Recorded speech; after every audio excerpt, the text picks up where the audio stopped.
Greenland. You hear that name, and what do you picture? Probably ice, right? Maybe some isolation. But believe it or not, this massive island has become this surprising hotspot in modern geopolitics. To really get why world powers are so interested in it today, we've got to look back at its incredible and honestly often overlooked history. All right, so let's start with a real head-scratcher from modern times. Not once, but twice. In just the last few years, the US has basically said, hey, we'd like to buy Greenland from Denmark. And this isn't even a new idea. It's been kicking around since the 1860s. So what is it? What makes this massive, remote island so darn valuable? And here's where it gets kind of weird, right? Because the land we're talking about is, well, it's mostly ice. A staggering 80% of Greenland is covered by this massive ice sheet. I mean, human life is pretty much squeezed onto the rocky, ice-free coastlines. It doesn't exactly scream prime real estate, does it? So what's really going on here? Well, today, the answer really boils down to three big things. First, its location. It's becoming absolutely critical for new Arctic shipping routes that are opening up. Second, what's under the ice. It's believed to hold these vast, untapped natural resources. We're talking uranium, oil, gold, you name it. And third, it's home to Patuxent Space Base, a super important American military installation. But, these modern reasons, they're all built on a really, really long history. To get the full picture, we need to rewind the clock. Okay, let's jump into our first chapter here. Because long before any Europeans even knew Greenland existed, this was a land of incredible human resilience, a story of pure survival. Just look at this timeline. It shows these different waves of people, and each one is just a testament to survival in the toughest conditions. The first folks, the Saqqaq, they came over from North America way back around 2500 BCE. Over thousands of years, you had cultures like the Dorset come and go, constantly adapting. And then, around 1200 CE, the Thule people arrived. These guys were master hunters, expert whalers. Their skills let them truly thrive, and they are the direct ancestors of today's Greenlandic Inuit. All right, and now for what is, no joke, one of history's most fascinating cold cases. We're talking about the arrival of the Norse, the Vikings. They set up Europe's very first colony in the Americas, and then they just vanished? So the whole Norse story in Greenland kicks off with this one guy, Erik the Red. And get this, he was exiled from Iceland for murder. He lands on this island around 985 CE, and he needs to convince people to come join him. So, just like the old saga says, he gave it a good name, Greenland. It's got to be one of the most effective and, let's be honest, misleading marketing campaigns in all of history. And you know what? It worked. The Norse colony actually thrived for almost 500 years. Erik's own son, Leif Erikson, even sailed further west, landing in what we now know as Newfoundland, Canada. He called it Vinland. They built farms, they built churches, they were established. But then, just silence. The very last written record we have from them is about a wedding in 1408. After that, nothing. The settlements were just gone.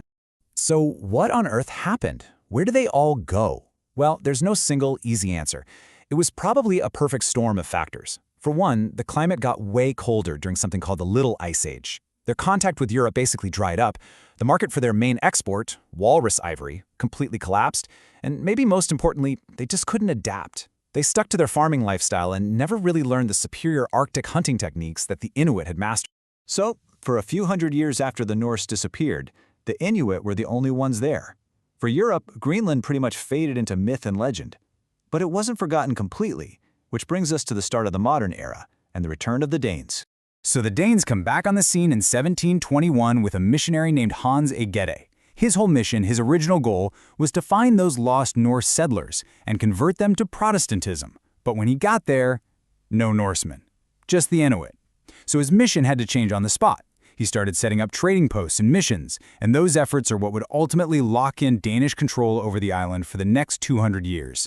And for more than 2 centuries, Greenland was a straight-up colony, run entirely from Copenhagen. But after World War II, the world was a different place. In 1953, its status officially changed. It became an overseas county, making it a real part of the Danish realm and, for the very first time, giving its people representation in the Danish parliament. And this is where its global strategic importance just blows up.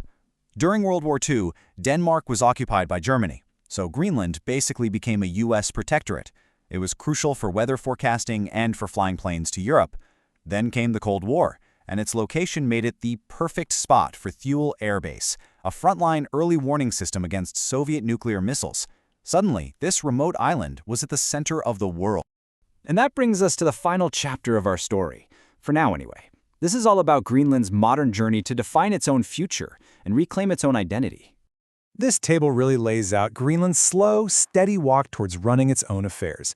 And you gotta notice this key event in 1982. After getting pulled into the early version of the EU along with Denmark, Greenland actually voted to leave. To this day, it's the only territory that has ever done that. What a powerful statement about self-determination, right? This was followed by Home Rule in 1979, and then the big one, the Self-Government Act of 2009. That handed over control of most of their own business, like policing and courts, to the government in their capital, Nuuk. And you just can't talk about modern Greenland without this story. It's got to be one of the most charming, most friendly geopolitical disputes in history, the Whiskey War. For decades, Denmark and Canada bickered over this tiny, barren rock called Hans Island. Here's what they'd do. Danish patrols would land, plant their flag, and leave a bottle of schnapps. Then the Canadians would show up, swap the flag for their own, and leave a bottle of Canadian whiskey. They finally settled it peacefully in 2022. They just split the island in half. If only all border disputes were like that. And after all that, after thousands of years of migrations, empires, and global strategy, it all comes down to this one staggering number, just 58,000 people. That's about the population of Greenland today. The fate of the world's largest island rests on the shoulders of this tiny community, trying to navigate these massive global pressures. Then this really brings us full circle, right back to where we started. As the Arctic ice keeps melting, it's unlocking new shipping routes, new access to resources, and the strategic value of Greenland is only going to go up. So the ultimate question for our time is this: will the future of this ancient, incredible land be shaped by its own people? Or will it be defined by the powerful nations that see it as the ultimate geopolitical prize?